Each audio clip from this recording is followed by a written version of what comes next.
Modernizējot Rīgas sabiedriskā transporta sistēmu 2023. gadā ar Eiropas Savienības fonda līdzfinansējumu iegādāti un pilsētas ielās kursē pirmie 35 Solaris elektroautobusi. Autobusu uzlādei ir izveidota 21 uzlādes stacija, kas vienlaikus spēj nodrošināt 42 autobusu uzlādi. Turklāt jaunie autobusi ir aprīkoti ar augšējās jeb ātrās uzlādes iespēju. Pirmkārt jau viņi ir elektroautobusi, tātad attiecīgi pret fosiliem dīzeļu, tātad viņiem nav izmešu, šo radīto. Tad viņi ir klusāki, protams, viņi jau tā jauna tehnika salīdzināt pret veco. Tad salīdzinājumā ar dīzeļu autobusiem ilgtermiņā šo autobusu eksploatācijas izmaksas samazināsies.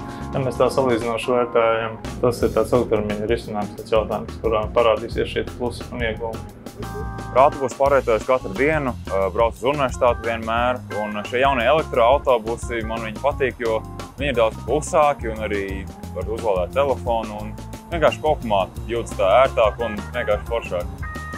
Zemās grīdas tramvaji ir ievērojami ērtāki iekāpšanai un izkāpšanai, sevišķi vecākā gadagājuma cilvēkiem, vecākiem ar bērnu ratiem un cilvēkiem ar kustību traucējumiem.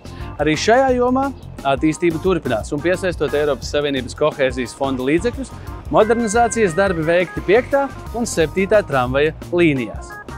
Lai nodrošinātu zemās grīdas tramvaja priekšrocības un vides pieejamību ikvienam pasažierim, abās līnijās pārbūvētas un paaugstinātas vairāku pieturvietu platformas.